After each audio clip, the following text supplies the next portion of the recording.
ایمانت، دیانت، صداقت، شجاعت، وہ وجود اپنے اندر پیدا کرو جو بندے مومن کی صفات ہیں، جو قہاری بھی ہے، غفاری بھی ہے، قدوسی بھی ہے، جبروت بھی ہے، جو قاری نظر آتا ہے حقیقت میں ہے قرآن، جو نرم دم گفتگو بھی ہے، گرم دم جستجو بھی ہے، رزم ہو یا بزم ہو، وہ نرم دل، وہ پاک دل و پاک باز۔ دشمن قسم کھائیں تمہارے لیے کہ صادق اور امین قوم دیکھنی ہے تو پاکستانیوں کو دیکھو۔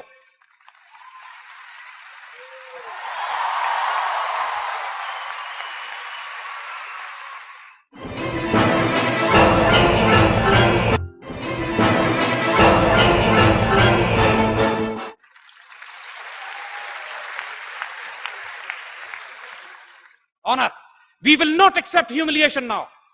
We will not accept disgrace. پوری مسلمان دنیا کو ذلیل و رسوا کیا جا رہا ہے، ہمارے آقا صلی اللہ علیہ وسلم کی بے حرمتی کی جا رہی ہے، ہماری بہنیں ہزاروں کی تعداد میں اسرائیل کی جیلوں میں بند ہیں۔ اب ہم بغیرتی کی زندگی نہیں گزاریں گے۔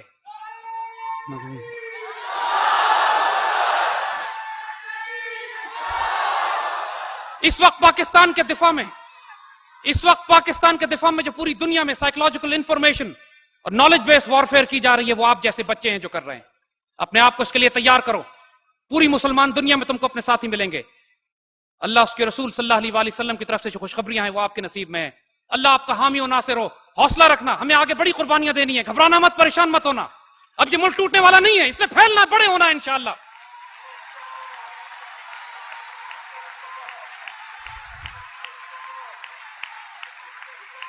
آج ہم پاکستان کے کیپٹل دارالخلافہ میں بیٹھ کے اللہ کے فضل سے اللہ سے دوبارہ اپنے اس عہد کی تجدید کرتے ہیں۔ مالک جو ہم سے غلطیاں اور کوتاہیاں ہوئی ان کو معاف فرما، ہم کو اجازت اور توفیق دے کہ جو وعدے ہمارے بڑوں نے اس پاکستان کو اس کی تکمیل کرتے وقت کیے تھے، اب اس کی جو پاکستان کی تعمیر پر کیے تھے، آج اس کی تکمیل کرتے ہوئے ہم اس وعدوں کی عہد کی تجدید کرتے ہیں۔ اس کا مطلب لا الہ الا اللہ ہے، اس کا مقصد محمد رسول اللہ ہے۔ یا اللہ ہمیں توفیق دے اور اجازت دے، ہمیں سعادت کی زندگی دے، شہادت کی موت دے۔ میرے مالک، ہم یہ عہد آج دوبارہ تجدید کرتے ہیں، پاکستان کے دارالخلافہ میں بیٹھ کے یہ فیصلہ کرتے ہیں کہ انشاءاللہ اپنی بقیہ زندگی اس پاکستان کو حقیقی معنوں میں دارالخلافہ بنانے میں صرف کریں گے۔ پاکستان زندہ باد۔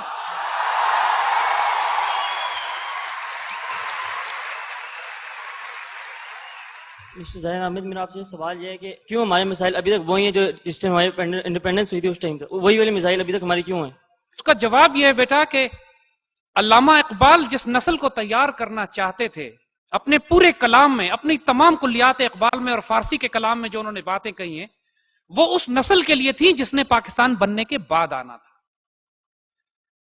پورے کلام اقبال میں آپ کو کہیں بھی یہ لکھا ہوا نہیں ملتا کہ ہم نے پاکستان کس طرح بنانا ہے۔ پاکستان بنانے کا کام انہوں نے قائد اعظم سے بات چیت کر کے خط و کتابت کے ذریعے اور لیگل معاملات کو طے کر کے کر دیا تھا۔ تو شاعری کس کے لیے کی انہوں نے؟ شاعری انہوں نے اس نسل کے لیے کی جو آپ لوگ ہو، وہ نسل جس نے پاکستان بننے کے بعد آنا ہے۔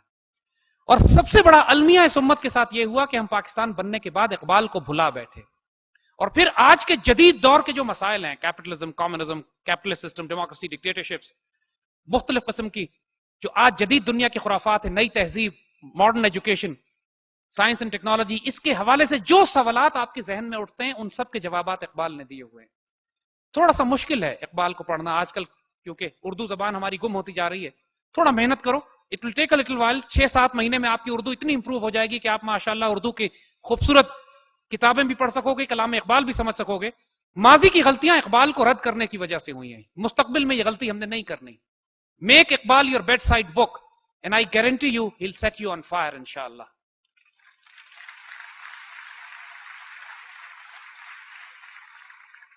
سر آئی وانٹیڈ ٹو آسک کہ آپ نے کہا ہماری قوم آج تک کنفیوز ہے کہ ویدر ڈیموکریسی ہونی چاہیے یا پھر ڈکٹیٹرشپ ہونی چاہیے، پھر آپ نے کہا خلافت راشدہ کا نظام صحیح ہے، تو میں نے پوچھنا یہ ہے کہ خلافت راشدہ میں جو کیلف ہے یا خلیفہ ہے اس کو کیسے الیکٹ کیا جاتا ہے؟ بیٹا دیکھو، آج پوری دنیا میں دجال کا نظام قائم ہے، لیکن آپ کو دجال نظر نہیں آتا۔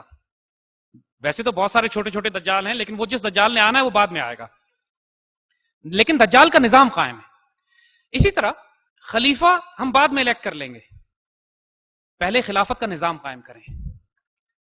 اور جو باتیں ہم نے کہی ہیں، جو کچھ ہم نے کہا ہے، یہ سب کے سب پاکستان کے کانسٹیٹیوشن میں بھی ہے، ہماری آبجیکٹو ریزولوشن میں بھی ہے، ہمارے بڑے بھی اس کو قائم کرنا چاہتے ہیں۔ آپ پاکستان سے سود اور ربا کا نظام ختم کیجئے، اور بیت المال کی بنیاد پر ریئل ویلتھ بیسڈ ایسا اکنامک ماڈل جہاں لوگ زکات لے کر پھریں اور کوئی زکات لینے والا نہ ہو، وہ قائم کیجیے. آپ ایسا جوڈیشل سسٹم قائم کیجیے کہ لوگوں کو اپنے گھر کے دروازے پر انصاف ملتا اور کسی یتیم بیوہ مسکین کو یہ خوف نہ ہو کہ ظالم جاگیردار فیوڈل یا حکمران کا کوئی وقت مجھ پہ ظلم کر کے میرے بچوں کو تنگ کر سکتا ہے صرف اس لیے کہ میں انصاف طلب کرنے کے لیے جا رہا ہوں. یہ سارے خلافت کے نظام میں ہر چیز شامل ہے. یہ بھی شامل ہے کہ سڑکیں صاف ہوں، یہ بھی شامل ہے کہ بجلی پانی اور گیس کا بحران نہ ہو، یہ بھی شامل ہے کہ انسان کے گھروں میں تعلیم اور علاج کی سہولتیں اس کے پاس میسر ہوں. یہ سب خلافت کے نظام کی ہم بات کر رہے ہیں. کوئی بات اس میں غیر اسلامی نہیں ہے، کوئی بات اس میں ایسی نہیں جو خلافت کے نظام سے باہر ہو. ہم خلافت کو صرف یہ نہیں ہے کہ کسی بھی سیاسی نظام پر آپ ایک شخص کو بٹھا کر کہیں کہ یہ خلیفہ تو اس کے بعد وہ خلافت کا نظام قائم ہو گیا. ایسے نہیں ہوتا. خلافت is a way of life, it's a system. ہم نے ایران کی مثال آپ سے پہلے دی تھی. ایران والے کیا کرتے ہیں؟ پاکستان میں جس طرح ایک طوفان بدتمیزی ہے، 250 سیاسی جماعتیں ہیں یہاں پر جس میں ایک سے ایک سسپیکٹ اور غنڈہ الیکشن میں کھڑا ہوتا ہے. ایران میں وہ کیا کرتے ہیں؟ ایران میں وہ کیا کرتے ہیں کہ انہوں نے فری ڈیموکریسی رکھی ہے، مگر شرط لگا دی ہے کہ اپنے معاشرے میں سے وہ 5 یا 6 بہترین لوگ سلیکٹ کرتے ہیں، بہترین لوگ 5 یا 6، اور پھر پوری قوم سے کہتے ہیں کہ ان 6 میں سے جس کو چاہو صدر بنا لو، 7واں نہیں آ سکتا. نتیجہ یہ ہوتا ہے کہ پوری دنیا بھی اگر پیسے انویسٹ کرے، باہر کے لوگ بھی آ کے الیکشن میں کرپشن کرنے کی کوشش کرے، تو فرق کوئی نہیں پڑتا کہ جو بھی آدمی الیکٹ ہوگا ایرانی قوم کے لیے مخلص ہوتا ہے وہ. تو ہم کو جو کلوزسٹ سسٹم اس وقت پاکستان کے لیے بہتر ہے وہ بھی ایگزیکٹلی وہی ماڈل، کیونکہ حضرت عمر رضی اللہ تعالیٰ عنہ نے بھی ایگزیکٹلی یہی فرمایا تھا. حضرت عمر کی خلافت جب ختم ہوتی ہے تو آپ جب زخمی تھے شہادت سے پہلے، آپ نے 6 آدمیوں کا گروپ بنا دیا اور مسلمانوں سے کہا کہ یہ 6 اعلیٰ ترین صحابہ ہیں جس کو چاہو خلیفہ بنا لو، اور اس میں سے حضرت عثمان سلیکٹ ہو جاتے ہیں. تو اس وقت پاکستان کے لیے جو ماڈل پریکٹیکل ہے، دنیا میں پریکٹس بھی ہو رہا ہے، ہمارا ہمسایہ ملک ایران کر رہا ہے. ایران میں کوئی سیاسی جماعت نہیں ہے، پالیٹکس ہے، فری ڈیموکریسی ہے، کھلے الیکشن ہے، اور ان میں اعلیٰ ترین افراد الیکٹ ہو کر آتے ہیں. یہ ماڈل ہم اڈاپٹ کر سکتے ہیں.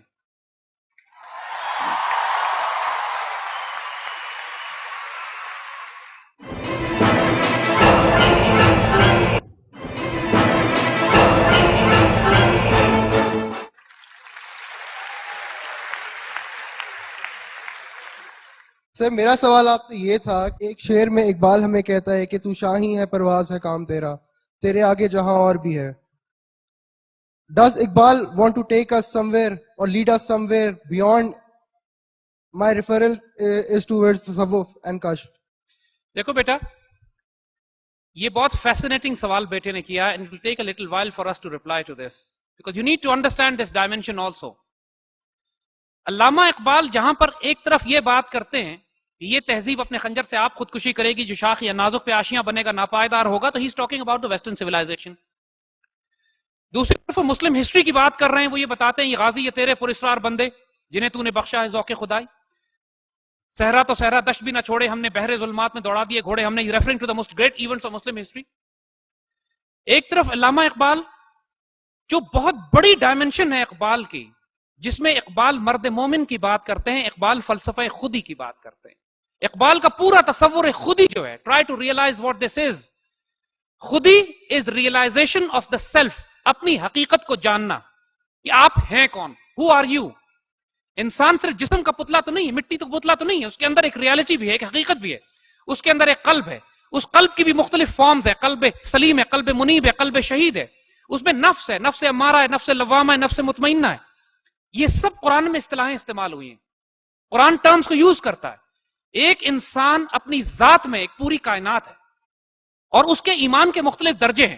قرآن درجات بتاتا ہے, مسلمان, مومن, متقی, محسن, صالح, شہید, صدیق, انبیاء, یہ مختلف لیول ہیں جو قرآن بتاتا ہے. تو اقبال جب آپ کی تربیت کی بات کرتا ہے تو ساتھ آپ کو یہ بھی بتاتا ہے کہ آپ وہ مقام حاصل کریں اپنی خودی کو بلند کر کے, یعنی اپنے ایمان کو بلند کر کے, اپنے حقیقت کو بلند کر کے, کہ خدا بندے سے خود پوچھے بتا تیری رضا کیا ہے. اللہ سے تعلق آپ کا اتنا قریب ہو کہ حضور صلی اللہ علیہ وآلہ وسلم کی اس حدیث شریف کے مطابق کہ اللہ کے بعض بندے ایسے ہوتے ہیں جب وہ اللہ پر کسی بات کی قسم کھا لیں تو اللہ کی غیرت گوارا نہیں کرتی کہ ان کی قسم کو توڑ دے.